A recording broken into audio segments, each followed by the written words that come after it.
All right, what's going on, all of you amazing business owners out there? And I know others will tune in who are not business owners. I greatly appreciate that. If you know any business owners that could use this information, then make sure you mention it to them, pay it forward, and just, make sure that they get access to this video.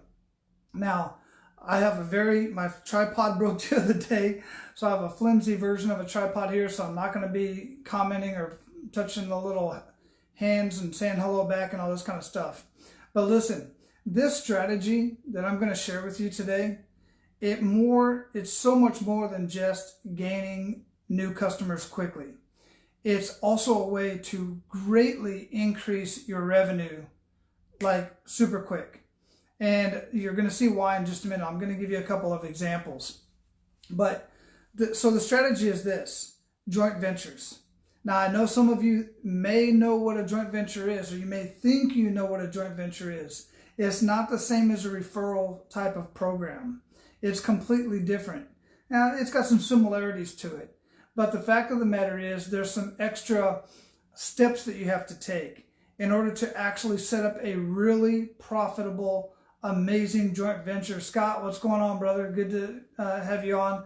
I can't wave back because if I do, I'm afraid this whole tripod is going to fall over because I just got something rigged up here because my tripod broke the other day.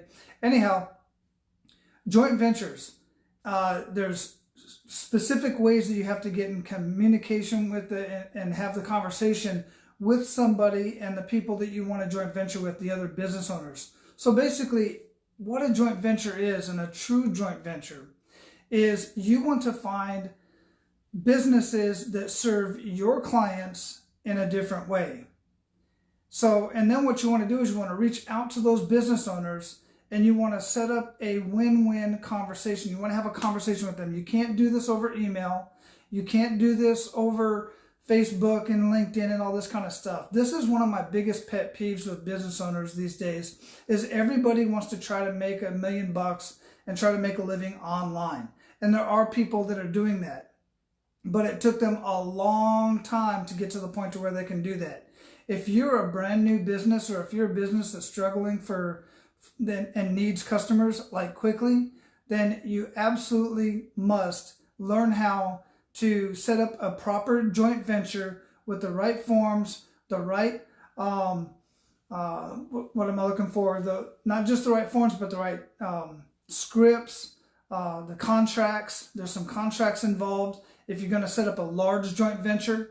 And the reason why is because there's going to be money exchanging back and forth. Let me give you an example.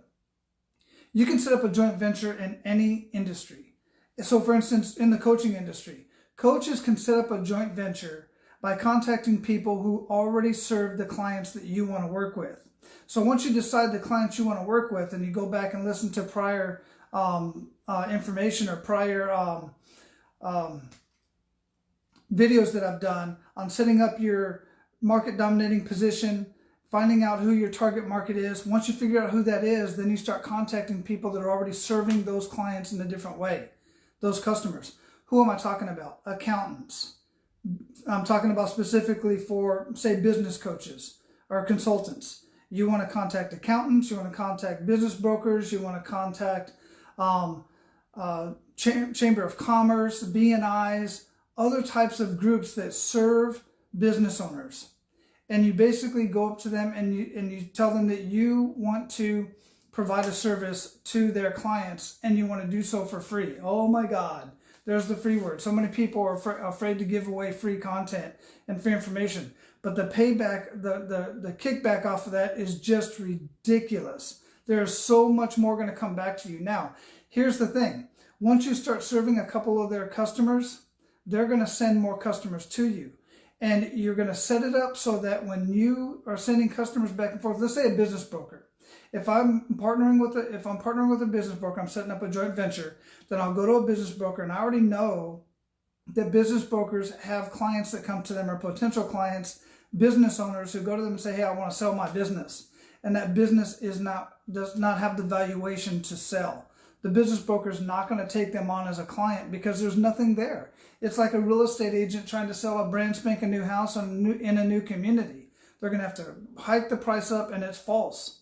right? So that business broker wants to eventually work with the client because business brokers get maybe two to three deals a year, and that's what they live off of. The average business broker only gets 2 to 3 business deals a year, and the rest of the time it's just pure stress.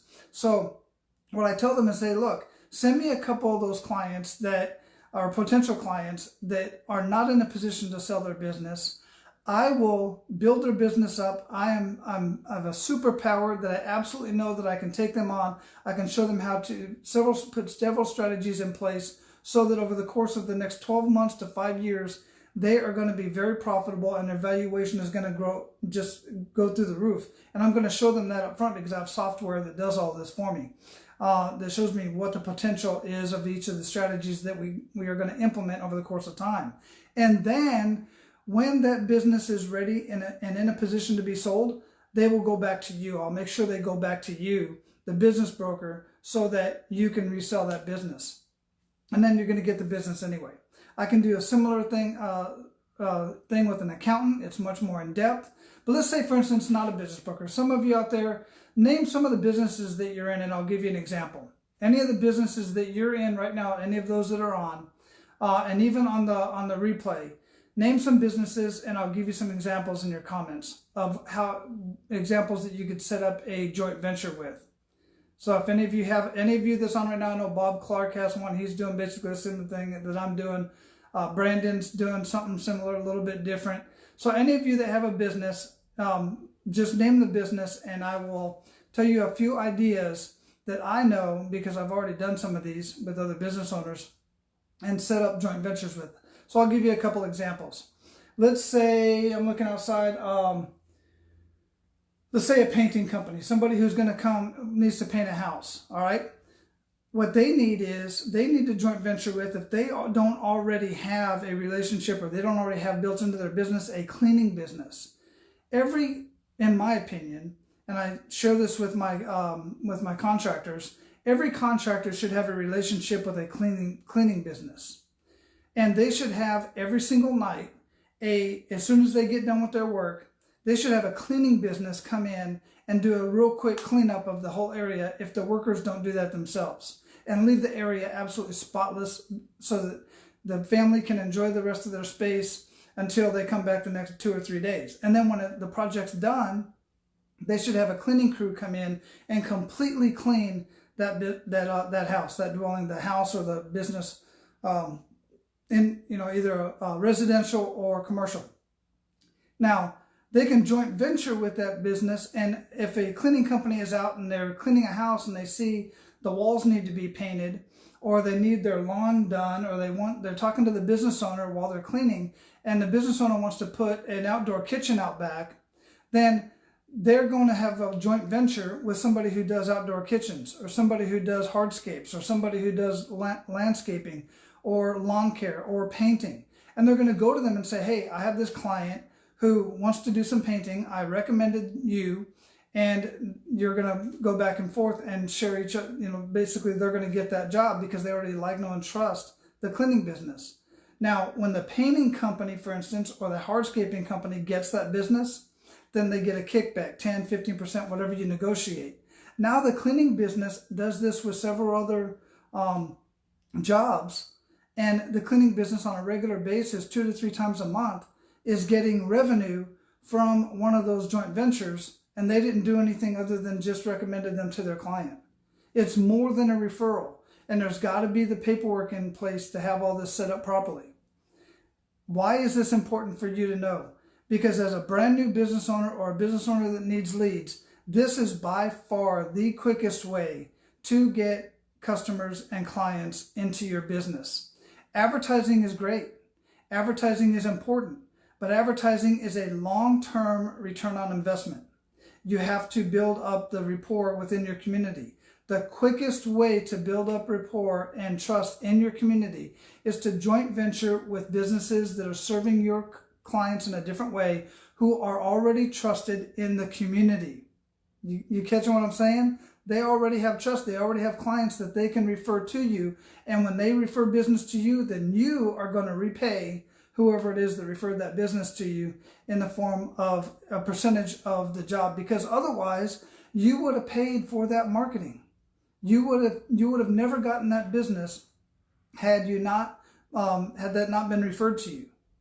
So if any of you would like any help with this at all, just hit me up. This is what I do. This is just one. Let me grab my book over here.